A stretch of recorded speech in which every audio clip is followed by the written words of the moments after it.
Waterfront with Coach. I'm Marina Hernandez. And I'm Coach Ed Barreras. And this is our show about life on the waterfront. We're going to interview lots of different people here on the waterfront just to give everybody an idea of what we do. Different perspectives on different perspectives and aspects of what goes on in the waterfront. You know, we're going to have our next guest that's going to come up he's one of a kind. His name is Ernie Chavez. He's been doing the cruise terminals for about 18, 19, 20 years. And he does a magnificent job. He's the only steady guy that works at terminals for the cruise. Mm-hmm. He knows his stuff. He really does. So like he said, he's been around for a long time through lots of iterations of contracts and negotiations. So he really has that position, that job. He really knows it inside and out. Oh, yeah. So that's, to me, is like super informative, and why even that, if that doesn't hook you, I don't know if you know.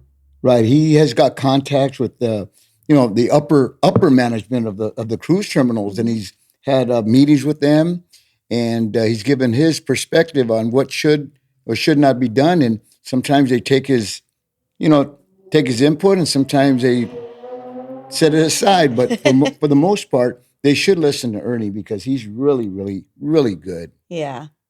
Well, okay. So, Dad, what have you been? So that we'll get to that. But there's a little fly around here. Okay. Where have you been going? What have you been doing this week? You mean as far as working and stuff like that? I was at the cruise terminal one day. I was in the yard. I went to APL, went to ITS. They've been sending me around, different places. You like it? You like? I love it. Yeah, it's nice to see the operations at different places, huh? Oh yeah, and then you see some people there that you haven't seen in a long time. And that's what I really enjoy about this job. I go to different places, and there's people there that I haven't seen for quite a while. And it's, I was driving today. I said, you know what? For the next few days, what I'm going to do is I'm going to look at my phone, and I'm going to get a friend's number and call him and talk to him and say, hey, you know what? I miss you and everything, and how you doing and everything. Oh, that's awesome. Yeah, that just by driving and just thinking about that. Yeah, there's so many people down here. So expect a call. If my dad has your phone number, expect a call. Expect a call. I've got about 2,000 maybe numbers, so you can expect a call from me. I will call you. So last night I went back to the scene of the crime. I got fired at LBCT like 2 years ago. Do you remember? Yes, I do. Okay, so UTR driving, right? UTR driving on the rails. Yes, on the rails with the Ruben. Ruben. Yeah. So Ruben, you're number one. Man. Ruben knows it. Yeah, Ruben's cool. Ruben knows Fernando, my husband. Like, he's cool guy. Good man. Yes. Good longshoreman. So I had that job where I was UTR on the rails, and you got to back up an extra large bomb cart into a very narrow stall. Mm-hmm. Well, as I mentioned, the outside truckers are also doing it alongside. So they have like a little phone booth, They stay in the little secured area, which is a tin can, pretty much, a little box. Right. Well, smaller than a phone booth. It's like a phone booth that they're in. Well, when I was there like 2 years ago, I backed up into that tin box and somebody was in it. However, I didn't just come straight into it, which is why I really didn't know that I hit it, because as I was adjusting my cab, I didn't back up into it. The bomb cart, I think, or my cab brushed up against it. Mm-hmm. So I was fired, as I should have been. I mean, luckily no one was hurt. Right. But then I had been so hesitant to go back. I'm like, I'm not going back over there. Mm-hmm. Well, I wanted to get a flex job, and that was the only flex job that I could have got last night. So I picked it up, and I saw Angie Rossi there. Love me some Angie Rossi. So I was like, girl, I'm nervous. Well, what they did in the meantime, they put a guardrail around it. So now it can't be hit. You'll hit that guard before you hit the booth, which tells me that it probably happened quite a bit. Actually, when I hit it, it was already dented and rusted, and which is why Ruben was arguing for me, as like, hey, how did you know that she did it? Because I even wasn't sure because of the way that it brushed up. I still wasn't even sure if I did that. Well, maybe since you haven't been there for so long, maybe you were the reason that they put up that barrier. That could have been, and which is good. It's good that the company was proactive about it, because then I felt a little better. I still was nervous. I'd still, if there was something there, I'd park, because you have two lanes, lane 5 and lane 6.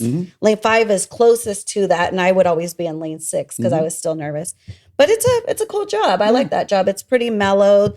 What I love is that the roads are they're very not bumpy, because there's some very bumpy roads. Right. So I went back to the scene of the crime of my firing and faced my fears. There you go. Have you been fired before? No. You never been fired? No. I have been fired from a terminal, and you have not. One time when no. Here we go. No, 1982, we were working a banana job, and I got fired, but they fired the wrong guy. What happened? Well, do you know what happened? The numbers got mixed up or something. Yeah. So they would just, I go, what do you mean fired? I don't understand. I didn't get fired. And it turned out they fired some other guy. Oh. Yeah. So it's only time. That's it? Yeah. You're a straight edge, Jen. Yeah, for sure.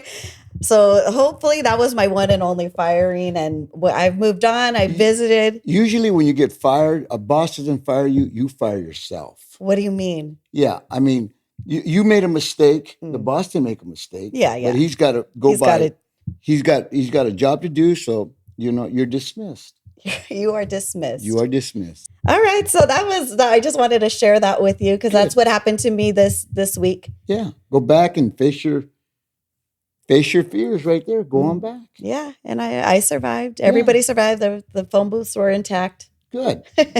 All right, well, let's get to Ernie's interview. Let's get to Ernie. Ernie like I said, he does a great job, and he's a professional cruise terminal foreman. Only one that we have that's steady. All right, let's get to it. Let's get to Ernie. Gas on filter. All right. Good morning. We have the Carnival Radiance in the house. Normal routine, steel toe shoes, long pants. Make sure you got your seatbelt on. Drive backwards when you're carrying the load. If you're on the train, drive slow. If you think you're driving slow, drive slower than that. If we need to evacuate, if you need to evacuate, we're going to go out the main gate, meet in front of the grass. That area is blocked. Go out the back gate, meet in front of the Queen Mary on the grass. Any questions, comments, complaints, criticisms, chiselings? Anybody upset about anything? All right, just a reminder, we have 5 crew cages in the dome. There's 5 Miami. There's 61 cages with luggage, 19 empties. We have another ship over there doing a little honk down. She's not here. She's going to be going to San Pedro after she does a drive-by of the Queen Mary. So it's the Queen Mary 2 visiting the Queen Mary. Going to do a couple honks and then be on their merry way. So get a picture while you can. Outside of that, train drivers, when you're on the bridge, make sure that you look over your left shoulder before you make any turns onto the loading dock. And again, before you make a U-turn to head back out towards the X-ray. CL drivers anticipate that train might move. So be on the lookout. Anticipate that they may make a left turn anywhere near you. Last chance for questions, comments, complaints, criticisms, chiselings. Anybody upset? We're good? Okay, good. All right. So heavy lift, we have Jeff. I'm Ernie Chavez, 37722. Came down, I think, 94, but don't quote me on the days and the years and all that. So 94, been a foreman for going a little over 22 years now. And I'm steady with the cruise terminal. How long have you been staying with the cruise terminal, Ernie? About 19 of them. Yeah. Always? I mean, except for when we got checked in, when all the foremen checked in. Of course, we were all out of the hall during that time. Right. And when COVID hit, I had to go steady at the Coke dock on the night side for 17 months and then back to cruise again. So for the majority of my time as a foreman, it's been with cruise. Right. LA and Long Beach. Right. How old were you when you started longshoring? Oh, I don't know, 20-something. I guess I remember that. Yeah, 25 or something of that nature. 24. I was baby.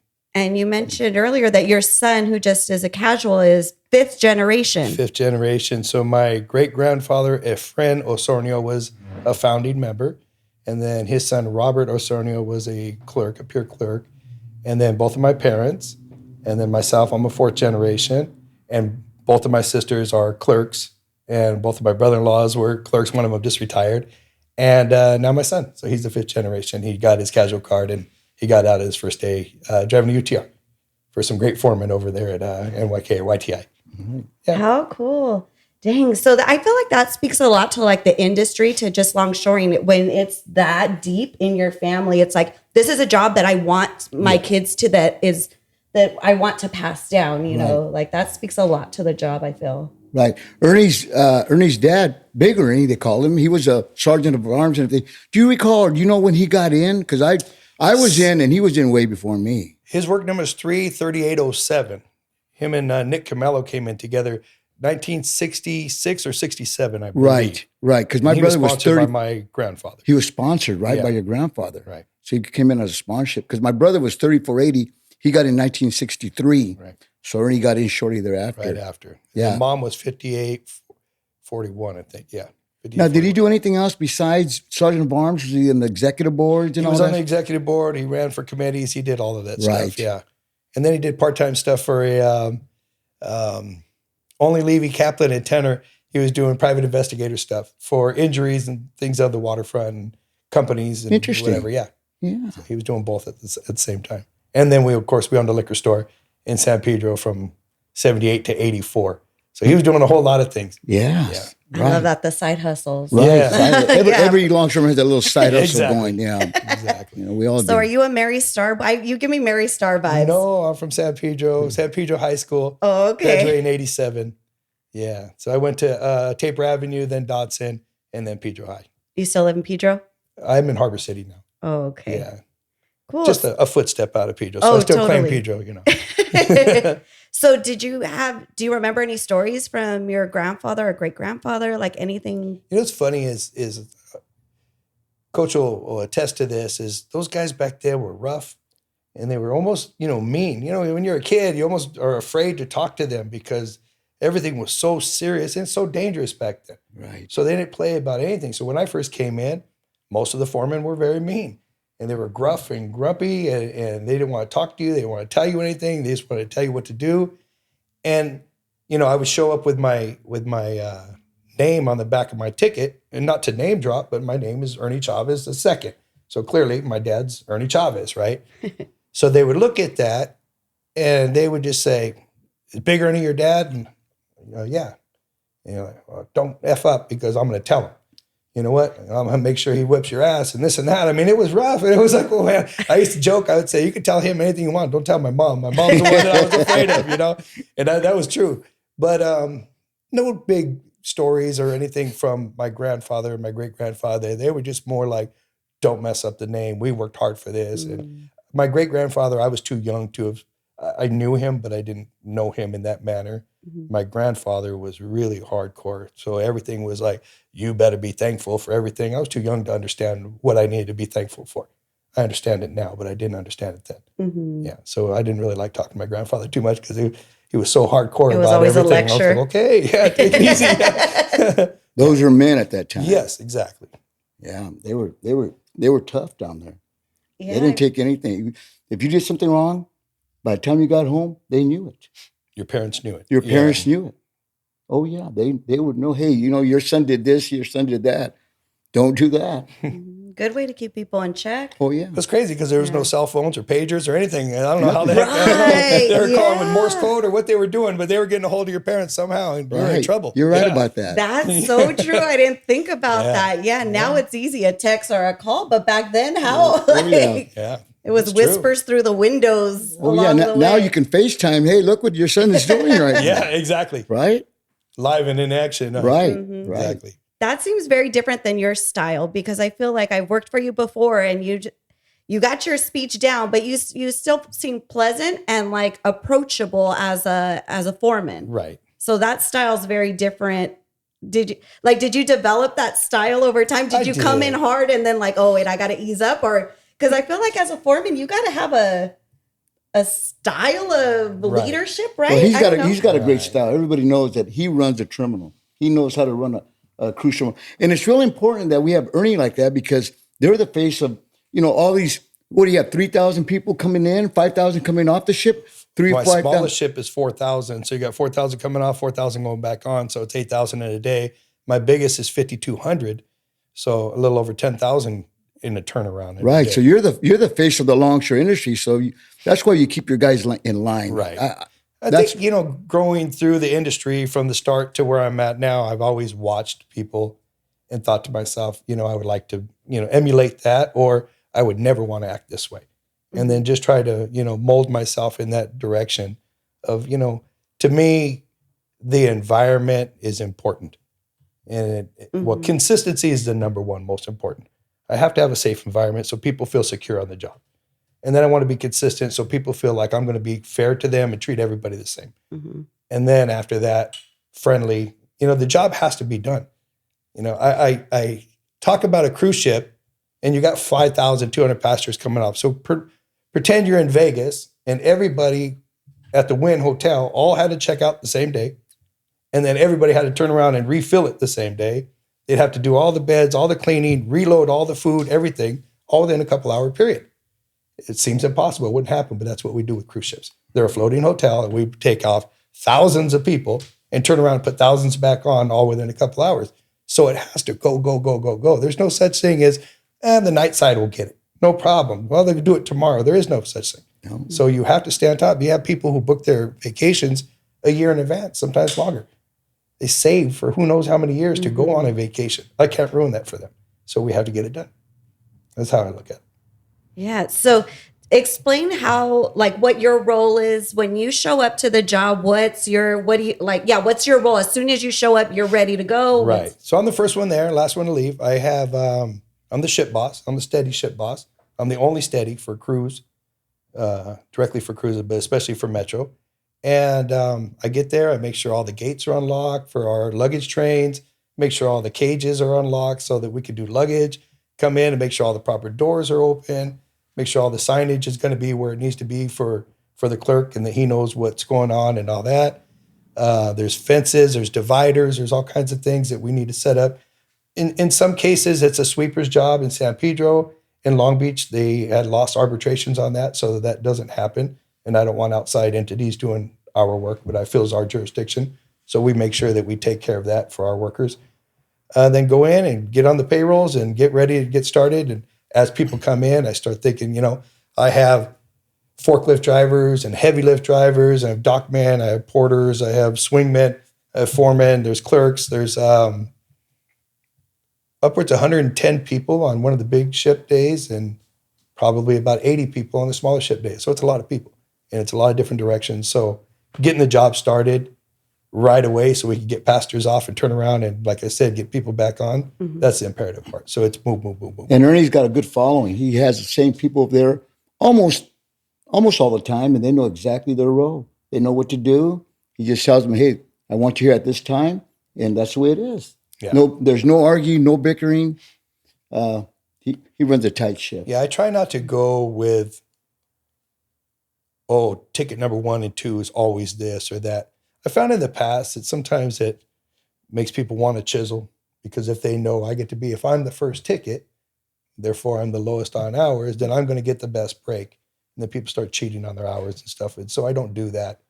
I'm not beholden to any rules of that other than the safety code and the contract that says I have to be fair about everything and not pick one group over another or one person over another. So I rotate and I keep making sure that everything is fair. But I'm not beholden to any certain style. I can go in there and say, this is what we need to do. What I know of your experience, I know you're safe. I could trust you here. I could trust you there. You may not be so good at it. You might be new. I'm going to put you in this position so that you can learn the job a little bit better before, there's longshoremen all over the dock. And there's outside entities. There's people who are checking the pallets and stuff for vermin. There's chefs out there. There's storekeepers. There's people signing for this or that. People running water lines. It's dangerous. And if I just put whoever, wherever, somebody's going to get killed. I can't have that. So it's more important. Like I said in the beginning, it's always safety first to build the security that you're going to come here, you're going to work for me, and you're going to go home safe to your children. That's what I want to be able to Let me just touch something about Ernie said about the numbers, the ticket numbers. Back in the day, they weren't numbered. You would just get a ducket, and there was no numbers on it. So the boss, when he got there, he didn't know it was ticket number 1, number 10, number 15. Now they got them numbered. But when I'm in a certain job, and I got to have a certain person there that I know it's going to be safe, that's what I'm going to put that person, regardless if he's ticket 1 or 20. That's what Ernie does. Yeah. That's the way, I believe that's the safest way. And to get the job, because like he said, he's got 4,000, 5,000 coming off, 4,000 or 5,000 going on. He's responsible for all that. Yeah. It's a lot. It's a big task that you have there. Big task. That's good. You still have some leeway with your job. You're not micromanaged or anything. Right. Like you can do what you feel is safe. Right. And I know that we're supposed to have an adversarial relationship with the superintendents, but I don't. They have, to me, the shipping line has a job, and that is to provide a great cruise for these passengers. And the stevedore company has a job, and that is to get this job done. And we have a job, and that is to have the jurisdiction and make sure that we're getting it done safely and provide jobs for our longshoremen. And to me, there's a meeting place somewhere in the middle where everybody's happy. Mm-hmm. And I've been lucky that the superintendents who have come to me have not been messed up by the outside world, if you will. They've come in new, and they've been able to learn that this is different here, and that you have a role, and you're going to respect my role, and you're going to stay out of what I do, and I'll let you do what you do, and we work as a team, and we get this job done. So it's nice to not have that constant bickering, no micromanaging over my shoulder, and having to explain what it is. But in turn, I have to provide, and I have to make sure that my guys are doing what they're supposed to be doing, because otherwise the complaints fly. And the complaints don't fly from the cruise line to the superintendent. They go to Miami to the corporate office, then they turn around and it becomes amplified into this big, big thing. So we got to minimize that type of stuff. Yeah, thanks for touching on that, because I do agree with you that it doesn't have to be confrontational, that relationship. Right. How have you, it sounds, so do you have a conversation when you have a new superintendent? We kind of talked about your relationship with superintendents. When you have a new superintendent, because do they rotate often? They don't. So you have consistent I've had Ian, who's fantastic, and he's been there for quite a number of years. Okay, so you've developed a rapport with him, obviously. Yeah. And then the director of the West Coast, a guy named Joe Lockhart, he's been there for 20-something years. As long as I've been there, he's been there. And what's his role? He is he's a superintendent, but he's oversees the whole West Coast. Oh, okay. So he has to go to Seattle, he has to go to San Diego, he goes to San Francisco. He's all over the place. They run him ragged, but he's a good guy. He's an old union man himself. He was in the airlines union back in Florida, I believe, when they took that away from them. So he understands the concept and how it works, and pretty good. So he also lends into the new superintendents that are under him, like, hey, this is what we do here. This is how we do it, and follow suit. So, yeah. What's the expectation of your conversations with the superintendent? What are maybe some things that you guys have had to negotiate just with things that go on the terminal? Well, it's funny. It's really weird. Like I say, it's separate from everything else on the waterfront, because oftentimes it becomes us against the cruise line, which it doesn't need to be. But oftentimes the cruise line isn't very forthcoming with what their plans are. So if the ship is going to, let's say, go to a dry dock, which means that they're going to sail off, put it into a dry dock thing, lift the ship up, fix it, change out the restaurants, do whatever, a full remodel, if you will. And they'll tell us, there's only going to be 200 pallets. Well, we've been down there long enough to know that when you're going on a dry dock, it's about 600 pallets. So they want to give us minimum manning. So then we actually will sit together and say, look, last time they did this is what they did. And we keep records and say, no. And they're kind of between a rock and a hard place, the superintendents, because they want to make sure that the line is happy and that they're not overcharging them. But at the same time, I think I have a history of only asking for what I need. And that's known all the way back to Miami. All the bigwigs that make all the decision making and green light whatever my manning requests are know that I'm not going to ask for it unless I need it. And again, it goes back to that consistency. You have to be consistent in the way you act, the way you behave. You can't run with, I got 5 guys extra this time, I'm going to ask for 7 next time. It has to be fair. There's got to be that meeting place where we're all happy, and that's where we go with. So there hasn't been a lot of animosity. I mean, there's going to be times where they want somebody fired. And if I don't think that it's a right firing, I think that it's something that wasn't negligible or something that was just purely an accident, then I'm going to step up and say, no. It's not what we're going to do. We'll talk to them. We'll ask for this, that, or the other, but no. And then there's times when I'm like, no, they're fired. That's it. And that's all there is to it. And I agree, so it's really pretty easy to get along. There's not a whole lot of, our talks in the morning are more about, are there any changes? I didn't get the emails to tell me how many cages are coming off. I need that.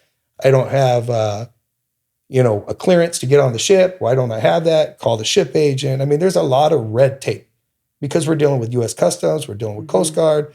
We're dealing with the ship itself. We're dealing with, you name it. There's fire department comes there half the time, or an ambulance, or whatever it is, and they're all audibles. You can't. They don't call you in, the day in advance or 2 weeks in advance to say, "Oh, we plan to have an ambulance coming through that's going to stop your whole operation." Or there's going to be a like, fight, oh my God, a fight on the there's gonna be a dock. fight on the- yeah. And that happens we quite haven't had often, that. right, Ernie? Does that happen often? Not the fights, the ambulances. Oh. Yeah. And what other things that come up? The people that are coming off the ship and sometimes they're escorted off? Yeah, sometimes they're arrested. Yeah. So from what we understand, they run people for warrants and stuff while they're gone. So sometimes you find yourself wearing some silver bracelets when you come off the ship, and it delays our operation. They don't tell us why or what it is, or, we don't know if it's a fight on board or if somebody had some major warrant. We don't know. But they won't let any passengers off the ship until they go on board and get them. So, I got 5,200 passengers. I need them off my ship. Right. And then if I can't bring them off in stages, and let's say we get an hour behind because customs is holding everybody up, and then the ship says, go. Now, all of a sudden, you got 5,000 people coming down, and I only got maybe enough luggage for 1,000 of them so far. Right. So then they're all chopping at the bit, yelling and screaming about their flights and about everything. It's like, I don't have an option of open it while I have heavy machinery in there. Customs hasn't cleared certain sections because they want to be able to have the ability, if they needed to come in with their canine and sniff for drugs, sniff for bombs, whatever it is that they want to do. They don't explain it to us, but, you can only imagine that's what they're doing. And I can't open it. The passengers are so upset. And the ship told us our bags were ready. I can't fix the lies that they told you, if that's what they're doing. Of course, the ship says we never tell them that. They just don't listen to us, you know what I mean? So it is what it is. But yeah, it's difficult. As Coach says, some days everything comes to a halt. Last week, it was about an hour that we had to wait. The U.S. Coast Guard was there. Well, yeah, for the arrest. They did 2 arrests that day. Never anything violent, thankfully. Nothing pours out into the street or anything crazy like that. It's always real quiet. The customs agents are fantastic. They're all friendly, and everybody's good. But there was a Coast Guard inspection, and those are usually not known in advance, or U.S. Health Department will show up unannounced, and then everything goes on to stop inside. They'll shut down everything, and we can't load. It's like, okay, but I got like 400 pallets I got to put on this ship. I got to turn around and sail this ship, Right. And it's figure it out. So in the meantime, are you trying to figure out how you're going to work around that? I feel like I need to stay at least 3 hours ahead. If I fall behind that, then everything's going to crash. So I need to always be on the lookout, like, oh, that's not going right. I need to fix that, or I'll do this. Coach will tell you, he'll hear me over the radio. Hey, how are we looking over here? What's going on over there? What's the holdup? And that's where I'll call in on the superintendent. Make a call. Find out where this is at. Find out where that. Get this cleared. I need this to go. This is not going to be good. And I'm thinking about what's going to be happening 3 hours from now. Well, so I'm wondering why I feel you're able to manage that and have a good hold on it because you've been there steady for so long. Where I worked in San Pedro at both terminals, and it's not like that at all. Night and day. Holy. Last time there weren't enough customs agents, so the line was backing up too deep for people to disembark. And then at the same time, people are arriving. So it was a total shit show out there. It was crazy. And I'm like, how is this? So now I see that job doesn't get taken that much anymore. And I can see why. I'm like, I'm not going back over there. They don't have their stuff together. Do you know why your terminal has, or your cruise line has a steady and those don't? Well, for one, let me touch on, it goes back to consistency. So as a steady, I'm able to bring consistency. Even though I have different hall bosses every day, I pretty much am in charge. And I'll let the other bosses know, this is what we're going to do today. And I try not to allow, and I don't want to micromanage, but I try not to allow the other bosses to have too much leeway outside of what the game plan is. Over there, you do have some steadies, but they're steadies for other terminals. So those terminal, if they're slow or whatever, you'll get Giuseppe or John Bellich or somebody over there, and they're great foremen. But they're not there often enough to be able to make exacting change that stays, right? So the first day that they're not there, you're going to have a bunch of hall bosses who don't want to be there, who have heard all the bad things about there, and they just want to get in and out of there as well. And what ends up taking place is you have a company running the show, and you have the ground staff running the show, and you have the security guards thinking they're running the show. And pretty soon, nobody's running the show. It's just wild. And the cruise lines themselves decide how many customs agents they're going to have. They decide how well they're going to communicate with their passengers about printing their tags and having their stuff ready before they get there. And if they don't, then it's a mess. So you add everything on top of each other and it becomes a mess. They under order their manning over there, grossly under order their manning. They need at least 4 or more swingmen than what they have. They got people running all over the place trying to fix different things. It's just not right. So we had it, I say we, Metro had the contracts over there. Ports America came and underbid them from what I understand. I'm not privy to all the facts of it, but they came and cut manning. And so that's what happened. Yeah. Ernie, do you think that, from what I understand, Ports America lost a contract? I guess SSA is going to take over. Correct. So maybe they'll have all their SSA bosses be steady bosses there, or do you think they're going to continue with haul guys? I think that they will hire steadies. I don't know that they will bring SSA guys. I know that you have like Steve Kostich and Nick Padavin, right, who are amazing foremen for cruise lines. They were there before I got there. Right. And they taught me a lot. They are happy at their terminal running container ships, and I doubt that they would ever turn their back and come back this direction because it's a nightmare. Yeah, when you get there, they're ready to retire. Anyway. Yeah. You get there, it's a nightmare. It is to go there. And we could touch on it if you like about what the job was like when I first started, because that was a whole thing. But I believe that they will hire steadies. The leadership for it's not going to be SSA, it's Carrick's, I think. Or okay. They bought a company called Ceres who used to run cruise ships, and they've created their own division for cruise. And from what I understand, SSA that runs the rest of it, containers and all that, is going to kind of stay out of and let these cruise guys do the cruise thing. Okay. And from what I understand, what I'm expecting of the leadership, I know who the president's supposed to be. I know who the vice president's supposed to be. And I know who the director. And all of them are great guys. And I have high expectations that they're going to do the right thing on manning. They're going to do the right thing about hiring steadies.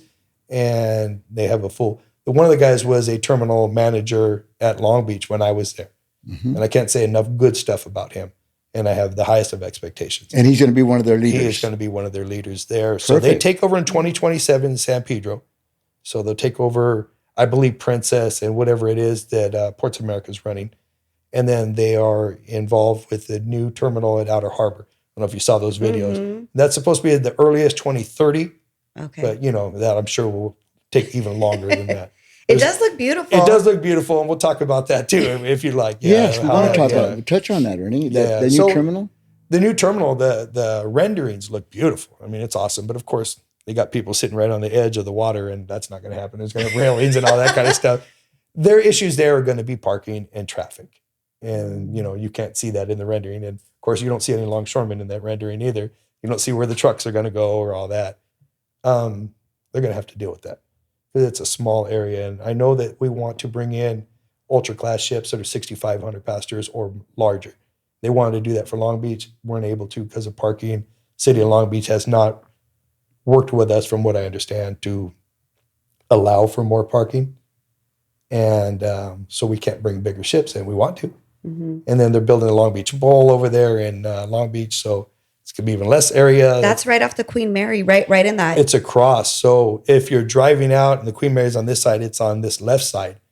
And that's supposed to be 11 to 12,000 seat amphitheater seating and no parking. They're going to have like a little VIP parking from what I understand. Everything else is going to be off site. And we already don't have enough parking. It's already a nightmare for us. We already have one of our ships parks off site. All the passengers have to go downtown Long Beach and park and be shuttled back. Oh, I didn't know And that. we tried to build up on the parking structure. They weren't able to. We offered to build a new parking structure. They said no.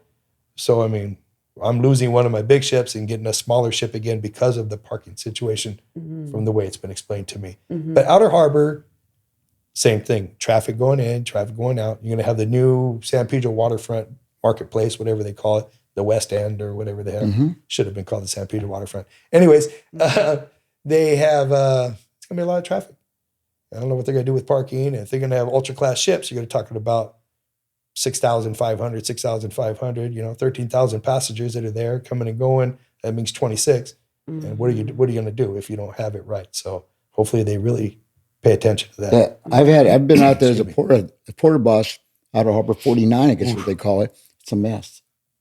It's a mess. I mean, the porters are like half a mile away. Oh yes, I have done that job before. Yeah, It's out Yeah, in you're the like in a open. satellite tent somewhere. It It's- is out in the It's out in open. the open. If it's pouring rain, it's a nightmare. and the part, like you said, the parking, it's horrible. Yeah. It's horrible. So Obviously, that rendering shows that they are taking it serious and going to do some stuff. But yeah, we'll see. yeah. Yeah. It'd be nice though if they took like advice from like a foreman and just kind of got all those stakeholders involved in like how. Here's what we got. What do you Right. guys think? And let you It's give funny your is 2 cents. I've offered my 2 cents to anybody from throughout the union and to everybody else that would listen. And I don't have a lot of takers on what my Really? 2 cents are. And it's funny because I've been there so long and I'm aware of the past arbitrations. I know why where we're at and how we got there and what the game plan was and where we deviated and what the game plan going forward is. I mean, I'm really intimately involved in all of it. I mean, I spent my 50th birthday giving a speech to the city council in Long Beach about bringing another ship in. I mean, I take it serious. It's a big deal to me. The industry is a big deal. And oftentimes I don't get called on by people that should be calling on me and say, hey, this is what we're dealing with. How did we get here? What should we do or whatever? It's just kind of like, and they just make their decisions. It's a little frustrating. Yeah, Yeah. that's a lack of smarts. Yeah. That's silly to not go to somebody like you. Right. So you mentioned that how can you talk about you said how it was before when you showed up Yeah. and then like what was the progression? What have you learned? Oh, I've learned a lot, but I've learned to provide a good, safe waterfront environment for people. When I got there, it was unfortunate. The porter jobs were manned by a lot of people who were struggling with addiction. So you had a lot of addicts, a lot of people who we called deadbeat dads back then. I don't know the politically correct term for them now, people that don't want to pay their child support. So there were people there trying to get quick money. And not to cast aspersions on anybody's character about the foreman back there, but you had a lot of foremen who used to struggle. And they had a soft spot in their heart for these same ladies and gentlemen that would show there, you know. And it's not to say they were bad people. They were people suffering bad situations in life. And they'd come there and they'd get cash money and they'd disappear. And they'd either go get high or they'd go do whatever it was. So when I come in here, now I'm a guy who, you know, I'm not a drug user or anything else, and I don't really have a whole lot of patience for it. And I see a different path, so I start firing people. And I wasn't too loved in the very beginning, and it is what it is. Hey, You have your tires slashed? No, I didn't, but you know, I was surprised. You know, I had some people want to fight me and all that. That was You don't want to fight Ernie. He's martial arts. Are you Ernie? Yeah, I've done a little bit. Yeah, so Listen, I just never backed away from No. anybody. So yeah, but yeah. So You got a black belt? I just Black I've belt with just white been stripe? doing martial arts for a long time Yeah. in my life. Yeah. Yeah. You know when you're modest about it, you could really kick someone's ass. That's how you know when someone's modest about it. I'm a lover, not a fighter. Yeah.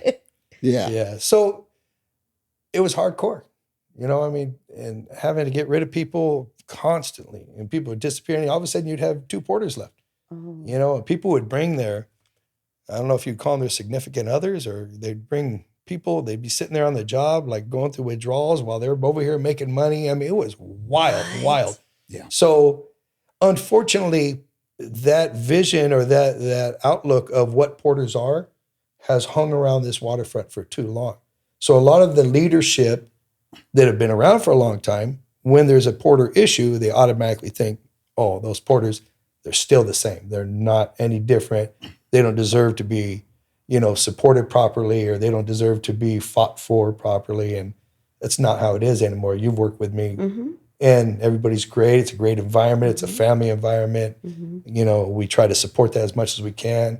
And, but unfortunately, that I think the outlook of porters is still the same for a lot of the old timers, and the people in office will look at it like, you know, what are you going to do? So I'm always trying to get them to change their mind on that and say, hey, these are people that are awesome and this and that. But like I said, I work for a lot of I don't work for, they work for me. A lot of the kids are the people who used to work for me. And, you know, it's great to see so many of them so much better and so much healthier than their parents were, you know, the struggles that they went through. Because sometimes it just perpetuates itself. And it doesn't seem to do that. And it's great.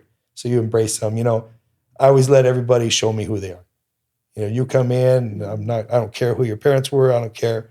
And even I don't care who you were last week. Show me who you are today, and we're going to have a fantastic day. If you're the right person. You come here to start trouble, or you're not going to work, or you're not going to do whatever, then we're going to have an issue with it. And I try to do it real professional-like, and it is what it is. That's well said. Yeah.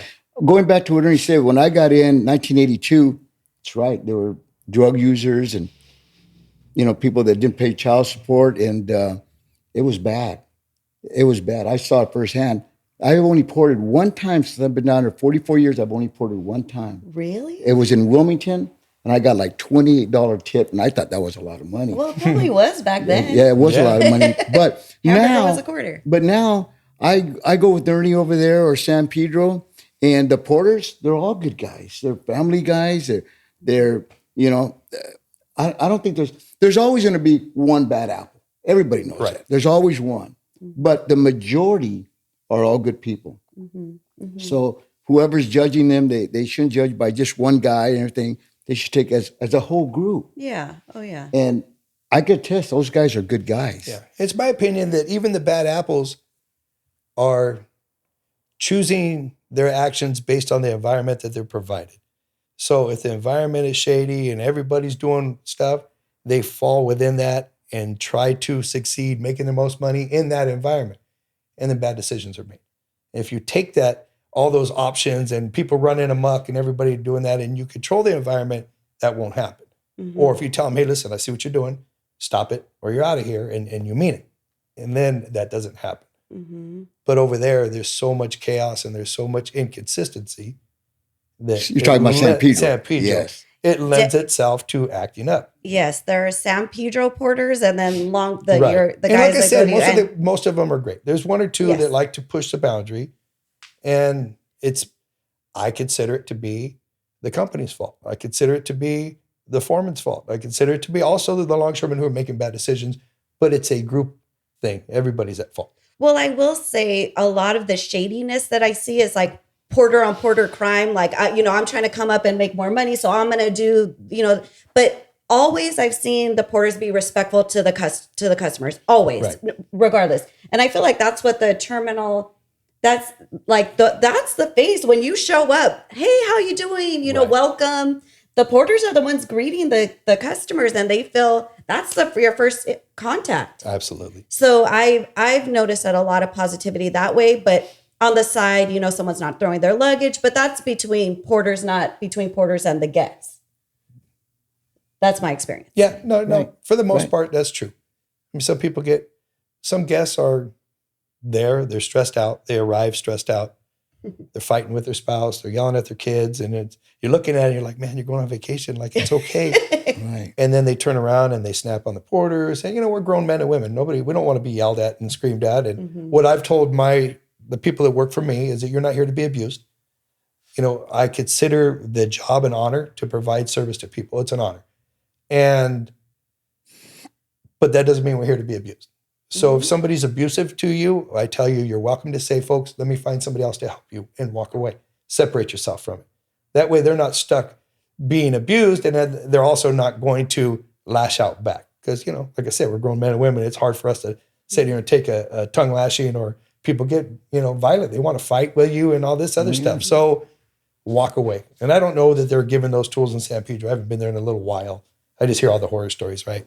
And that's exactly right. Tools. You're telling them ahead of time, this might be a situation. Here's how you can react. Right. I feel like some people just need that. Like, oh, okay. Now I know I don't have to confront. I have an option to step back. Correct. And so someone in authority telling you that that's you're right. Yeah. That's a huge step. Yeah, because otherwise you feel like, well, if I walk away from them, I might get fired for not providing the service, because that's what happens. Then the customer says, this person refused to help me. Now, if I didn't know better, and if I didn't know my workers, and if I hadn't given them, like if you come and tell me so-and-so did this, this, and this, and you're a passenger and you tell me, oh, this guy right here, he did this and this and this, I know my workers.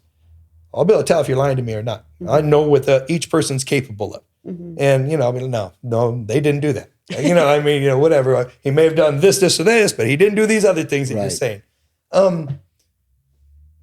when we talk about porters and people acting out and this and that, it ties into tipping. So we might as well just get into that the whole thing about tipping. Now, it is the service industry, and pretty much across the world, the service industry relies on tips. And porters are a time work thing where you're minimum of 4 hours on a regular start, minimum of 5 hours on a flex start, and then it goes up from there. Other ports have different supplements that say differently, but that's what it is for LA Long Beach. And people think that it's because, well, we get tips, so therefore we get paid less hours, where every other job is an 8-hour guarantee. And that's not it. There was a negotiation. I think it was through Greg Mitri and the guys that were in charge back in the days. And we were not going to be able to get some of that work. And that's what the negotiation. It has nothing to do with tips. But tipping is standard in the hospitality industry, the service industry. The cruise lines themselves in their documents tell you that they suggest $1 to $2 per bag. We're not allowed to solicit. We're not allowed to say, hey, you know what, you should tip me. You need to tip me. You better tip me. I hope your bags get on the ship, all that kind of stuff. Those are all fireable offenses. You're not allowed to do that. And it is safety speech. Ernie covers that in detail once, twice, 3 times. Over and over. He covers that. If they tip you, they tip you. If they don't, they don't. You're not allowed to ask. You're not allowed to ask. So, but I have nothing against people tipping. People want to tip. How do I tip you? How do I this and that? And it's cool. What I tell my the labor is, don't ever put a number on it. Whatever makes you comfortable, if it's something or nothing, whatever it is that you're good with is good with me. Because the minute you say, oh, $1 a bag, and for some reason they switch and they're mad at you and they go telling, oh, you said I owed $1 a bag. No, you just asked me. So I would just tell you, just save your job. Don't ever put a number on it. Just say whatever you're comfortable with. Things have changed lately because the ship is cash free. And so a lot of people do stuff with apps, Cash App, Venmo, Zelle, whatever. And with the ship itself, you're allowed to pay for the tipping in advance for all your cabin stewards and your dining crew and all that kind of stuff. It's something you do when you book your cruise. You could choose to do that. That doesn't include the porters. And there's no owing the porters of anything of that nature. But sometimes they'll come there and they'll say, I already paid the tip, to pay it in advance. And then, porter may say, okay, no problem. And sometimes they'll say, no, that was for the people on the ship. Sometimes that causes animosity. But mostly people want to tip. And they'll say, I don't have any cash because everything's cash free. Do you take Cash App or Zelle or Venmo? And the union has really looked down upon it because they feel that we are soliciting somehow. Some of the guys went so far as to put the QR codes on their vest just so they have it out. So it doesn't, hold on, let me get my phone out or anything else. And, to me, I don't have a problem with it. The union doesn't like it at all. And I just think that they may not be intimately involved enough to understand why and how it's going that direction. And, it is an industry where it is tipping and stuff like that. To me, as long as my guys are not pulling out a phone and saying, here, tip me, here's my QR code, you owe me something. If the passenger is asking, I don't have a problem with it necessarily, but that's a battle between the union and the porters and all that. I try to stay out of it. But that's just the direction that the future is going. It's going cash free, and people still want to tip you. So we're going to have some kind of thing, where people are able to work that out between each other. Right. They go so far as that, the companies get mad and they call the locals, and then the locals don't really look into it properly, in my opinion, and turn around and say, wow, you porters, you better knock it off, and you better this and that. And we're going to put up signs that say no tipping, and it's not necessary. None of it's necessary. Why would we want to take food off of our members' tables? Why would we want to take money out of their pocket? When it's a legitimate job, it's a legitimate process with the hospitality industry. Nobody's asking for anything different. Nobody's saying, can I have the keys to your car? And can you, do this or that? That's just the nature of the industry. So why take from them? So I'm a little bit more on the side of the membership, and this is how it should be. But again, if we go back to where people don't call me and ask me what my opinion is or why, and this is where we find ourselves. The passengers, they want to tip the guys. They want to tip. They want to tip them. They go, how much per bag? Listen, the service is free. It's a free service. If you want to tip them, it's up to you. But it's a free service. Oh, we'll tip them. We'll tip them. That's what they tell me all the time. We'll tip them. And that's correct. And we don't feel like what Coach is saying, we don't feel that that's soliciting when we say, this is the process. You know, I get in there and people are standing in line, folks. Here's the thing. You're standing in line for customs. It's that big, long line. That line's going to take you a half hour, 45 minutes to get through. If you get a porter, your bags go on the cart, you go with them. You're not separated. You skip the line. You go right through customs out the door. The service is free. If you like to tip them, you tip them. If you don't, you don't. There's no obligation whatsoever. That's all there is to it. Oh, no, shoot, we'll tip. Let's go. Exactly. And then, boom, they're so excited to just blaze right through the line. Yeah. And it's not a problem, you know, but nobody's saying, oh, well, if you come with us and tip us, we'll get you through, you know. So it's not like that. But I think the people on the outside that don't know any better think that that's what it is. And of course, they never show up to see. Yeah. Right. It's also a little different too, because when you're arriving to the ship, you have to give a porter your bag, right? You don't have to. No. Oh, you don't? You can carry your bags on. Even, all sizes, you can carry your bag. It says in the documents that it's any bags over 50 pounds and over this size of this. But as far as Carnival and all of the other ones, they don't hold to that. Oh, okay. If your bag was so big that it couldn't fit through the x-ray machine. So outside we have these giant x-ray machines. Inside they're smaller. The opening is smaller. So if your bag was such that it wouldn't fit through there, then they would tell you, but all the bags pretty much fit through there. Oh, okay. So you could choose. It's just that your room's not usually ready right away. So then you're stuck carrying your luggage. You got to go through and put it through the x-ray machine yourself. There's a long, in Long Beach at least, long old walk up these ramps and everything else. So it's like, you're on vacation. Why would you want to do that? You should check your luggage in. You know, it's free. If you want to check your luggage, we're going to get it to your room for you. Right. So people usually choose to check their luggage in, but they don't have to. Oh, okay. Oh, see, I thought it was mandatory. And maybe, is that the same in San Pedro? Okay. So, but they always have, the luggage has to go through the x-ray regardless. Yeah, no matter what, it's going through an x-ray machine. Oh, okay. Yeah, and now, you know, they change as things go, depending on the ship and all that. We have ultra high-end ships that let their passengers do what, I mean, obviously you can't bring any weapons or anything like that. But as far as wine or champagne or sodas or any of that, some of them just let them, hey, leave it in your luggage. They can bring boxes of wine. No problem. Carnival, you're allowed one bottle of wine or champagne per adult, and you got to carry it with you. It can't be in the luggage you give to the porter, or they're going to assume you carried some with you and you put some in your luggage. So the ones that are in your checked luggage, they'll confiscate from you. Now, medical devices, CPAPs, or anything that you need medically, you have to carry with you.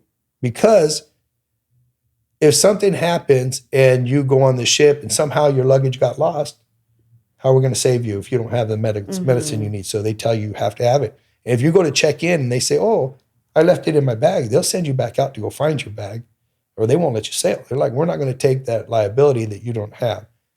You know, back in the days, we used to take luggage up to almost to the minute where they were getting ready to pull the lines and sail. But then it would take them a couple of hours to get the luggage to the rooms.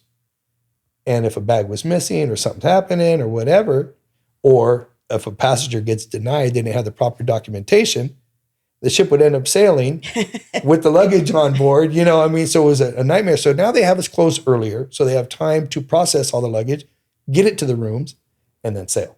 You know, for those people that come really, really late, there's still a chance that your bags may go on vacation without you if you're not prepared with the right documents. And that happens almost every day, that there's somebody at the door that arrived late. People, oh, my flight was delayed. Well, you should have flew in the day before. I mean, you can't take that chance. And, you know, and unfortunately they get denied. So. And their luggage is on the ship? Sometimes it is. Right. Yeah, sometimes it is. So we try to, as porters, that's why it's so important to me that the porters maintain their jurisdiction. We always have, I don't want to call it a tax, but I will, a tax from ground staff who come out and try to walk into our area and start talking to the passengers, start telling them a bunch of stuff that they don't really know. You know, they're usually younger kids or older ladies who may have been retired and this is a part-time little job for them, and they're not really educated on what it is that is supposed to be said to the passengers and what they can take, what they can't take, and why, and all that. And next thing you know, something's gone wrong. So I just keep everybody, hey, you guys can't be in our work area. You have to be back there. This is for the porters to talk to the passengers. And we'll tell them what you can and can't bring. And, oh, you don't have your documents, and we don't want to take your luggage. We don't want your luggage to go on vacation without you. We're going to make sure you wait, go work that out up front and all that kind of stuff. So it's imperative. You know, they tried to do luggage trucks where they bring all the stuff there and then put it right into cages, and that doesn't work in Long Beach. We don't do any of that. No. It's not set up operationally to do so, and then it's just not a good idea because stuff goes on board that shouldn't. Where people, you know, we're not given a chance to be spoken to and tell them, hey, you have to carry this, or, make sure you have this with you. So, yeah. Yet another reason why you should be consulted, because you've been through a lot of iterations of things and like, let's try this out. Like, oh, that didn't work, or yeah, this works, and let's keep going with that. So absolutely. Yeah, you definitely should be consulted. Right. Yeah. I agree. So have you been on a cruise? I have been on a couple cruises, but I can't really go on the ones here because I got to work them. I got to make my money now. I've gone on one in Florida and then one out of here, and they were cool. Yeah, they were fun. It's like it's like going to Vegas and you just get out of hand and you eat too much and you gamble too much and you party too much, and then you come home and you're exhausted and you need a vacation from your vacation. But yeah, I don't think that I can stay on one for more than 3 days. I think that would be enough. Some of these ones are, the last one we did, the upper end ship that we had, I want to say it was over $100,000 a person, and it was 100 and some odd day cruise. And it's one of the small ones. They could go to all the little ports that the big ones can. Really nice, very wonderful people. It was very classy. But yeah, I would go stir crazy. I think I'd be jumping off by the first week. Imagine, but it's mostly retirees, right? Right, exactly. Yeah, they're just I mean, who else could take off work for 100 days? Right. Unless you got some good money and and you're retired. But the longer the cruise, the older the passenger traditionally. So we have the Radiance every now and then goes on a Hawaii. It's called a journey cruise. It goes on a 14-day Hawaii cruise. So you have a lot older group. They're not old, but they're older than our 3-day cruise. So you got the young partiers on those 3 days. Yeah, you can't party 14 days straight. That's a lot. That's a lot. I love when everyone comes back with their like hats, like their sombreros and everything. Yeah. Like, you enjoyed yourself, didn't you? Yeah, came back all fired up. Have you been on a cruise, Dad? Yeah, once. You have? Yeah. Where'd you go? We went to Ensenada. Just a real 2-3 days, real quick, out of San Pedro. You gambled a lot, didn't you? Mom did. Yeah. Well, so did I. But we had fun. Mom won. I have not been on one. I feel like that should be mandatory for someone who's porter. You got to know what they're experiencing when they come off. You should. Yeah, Carnival's got to buy one, get one for the longshore. It's harder now, but back in the days, I used to rotate and take longshoremen with me on a tour of the ship, the porters, so they could see what the decks look like, so they could tell passengers, this is what you're going. You want to go to deck 7, you go or deck 10, Lido deck. Exactly. This is where the food is. This is where the bars are. This is what's going on. This is what's open, because certain things don't open. The casino doesn't open until you're out in the international waters. The gift shops don't open until you're out in international waters. So there's not a whole lot you can do but eat or drink, and then that closes down when it's time for the muster drill. So yeah, under the Jones Act, every cruise ship has to touch a foreign port as well. So if you're going to Hawaii, you still have to stop in Mexico. If you're going to if you're going to Alaska, you got to stop in Canada. You have to. And that's how, I'm not sure what the rules are or why, but that's why you have to have your passport. That's why all of the documentation has to be right. And it's how they get foreign workers to be able to be here and do the different things that they do. Oh, that's interesting. And that's exactly what I'm saying. If the porters are the first point of contact, it'd be out. You're an ambassador for the cruise line. Like, you're about to have a great time. Go do this, go do that. Right. Instead, I'm like, have fun. I don't know what you're going to experience. I got to go on I've never been there. I don't never been there. I don't know. Yeah. I actually just took 2 of my swingmen up there a couple of days ago, just to read through the ship, see what it is, see what, that way when they're talking to pastors, they know what to tell them. So yeah, definitely. It's a little harder to do now, but I still do it every now and then. So we're going to kind of end our show with 3 kind of questions. We had our first episode and we talked about the questions, and then we just got to the one question. Right. So what's been your most memorable day on the job? And it doesn't have to be cruise. It could just be from... I think it was cruise. We were sending a ship to dry dock like we spoke of before. It was in San Pedro on the 91 side. The Iowa wasn't there yet.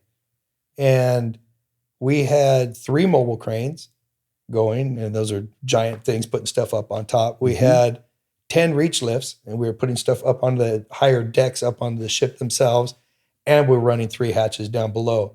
So you were having to really watch, because things were swinging overhead, things were swinging next to you. I mean, it was buck wild. And everybody because they hire a company called dry dock logistics, and they come out of Miami and they oversee what needs to go where. And you're talking about anything and everything that could go on a ship to rebuild it was going on. And I probably had 150 people working for me, and everybody went home alive, uninjured, no damage, no nothing.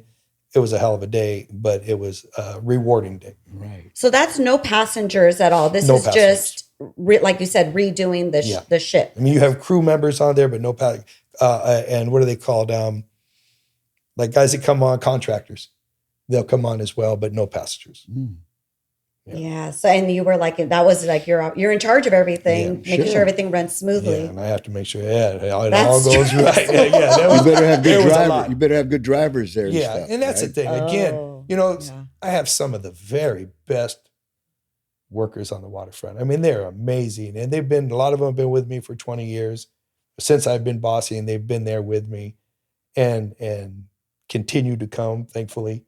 And they know when the days are going to be difficult, and they speak to each other. Well, I'm going to be on vacation, so you need to be there, and this and that, and they cover the job. And in turn, of course, I try to, show my appreciation to them as much as I can. But again, it goes back to consistency, environment, feeling safe, secure, and they deserve every bit of it. I mean, they make the show. It's so awesome to watch them just. They're so It's smooth. a machine. It is a machine. They are really good. You have Manny loading the trucks. Yeah, Nikki and Paula and Steve inside, and Rick and all the guys and ladies that have been with me, and some of the ladies that have gone clerking. That's the sad part, is you get such an amazing team, and then they go bossing or they go clerking or they go crane operating. And you're like, no, don't leave. You're happy for them, but you're like, no. But I'm always trying to embrace the next group of people that are coming through. So I told the guys that are loading, I go, hey guys, I got the space shuttle. Come on, bring it on. yeah, Bring it on. We'll get it up. We'll get aboard ship. No problem. That's what I love about longshoremen. They're true problem solvers. Like what's like almost thrive on it. Like, okay, this is an issue. Like this is what I have the tools I have at my disposal. Yeah. Like, okay, I got this. I got this. We're gonna have a guy on the program, Johnny DeLeva. He's amazing. Yeah, he's like Ernie, right? They're amazing. They can make things happen. Mm-hmm. Yeah. Okay, next question. Who's somebody who positively influenced you down here at the docks? Well, I got to talk about my mom. My mom was amazing, and in every way, but many people along the way. Individually, when I talk with Coach, I love his personality. I love how people love him and respect him. So you look at that. Billy Miller Sr. was a kind gentleman. It was always good. Steve Kostic taught me the ropes for crews and how to be not aggressive, but stand your ground and to lead and yet be fair. And Dave Mattis and all the different guys along the way. And I've learned equally from the guys who I didn't want to be like as the ones that I did. You can name them. No, it's okay. but ultimately, Mom led the way. Dad I looked up to, but Mom led the way. And she was a longshoreman? She was a longshoreman, yeah. You said a clerk? No, she was a regular longshoreman. She ended her days working at APL on the night side, driving UTR on their yard work. Oh, I love that. Yeah, she was amazing. She was the first female UTR instructor, and she was cool. Oh, that's awesome. Yeah. How cool. I love that. Yeah, it's nice. All right. Lastly, do you have any question or anything for Dad, for me, for us as a team? Well, for Dad, I just want to ask you, please don't retire. It's not a question, it's a tie. Keep working, because I love having you with me. It's always great that the workers, as you know, love you. And, it's a celebration every time you walk in. It's because, to me, people know that they're going to get a fair shake. They're going to be treated with a smile. It's going to be a good day. It's not that you're giving them anything other than your love and you're honoring that they're there. So many people, going back real quick, so many people, old school or even former nowadays, it's almost like they're stingy with the information. To me, you come to work for me, you're a human being, you have a family, you're trying to provide for your life, and I want you to have as much information as possible. And you're of the same cut. You come here and you recognize that these are wonderful people who have a life, and you just want to celebrate it with them, make sure they're there safely, go home safely and happy. And I appreciate that. So Ernie, I'm hoping thank that you. I you stick appreciate around. those words. I Yeah, appreciate yeah, those words. of course. I'm going to stick around for a while. Good. I'm going to stick around for a while. Good. I'm Thank you. I glad. appreciate that. Yes, I really of do. course. Thank you. All right. Well, thank you, Ernie. Thank you. Thanks for having me. Yeah. Awesome. Was awesome. That was good. A lot of information. I really hope that people call on you Yeah, me too. for guidance. Me Yeah. too, Or for yeah. just for, not guidance. So what's the word? Just Even if it's just advice or, just listen. Yeah. Just listen. Yeah, you You don't have to go with experience. everything I say, but just listen. Just listen. Maybe you have an idea where you're going. You if might have listen. you might know a little something Might after know all these something. years. Yeah, little just a something. little bit. Yeah. Thank you, Ernie. Thank you, Appreciate guys. you. I Thank appreciate you. Thank you.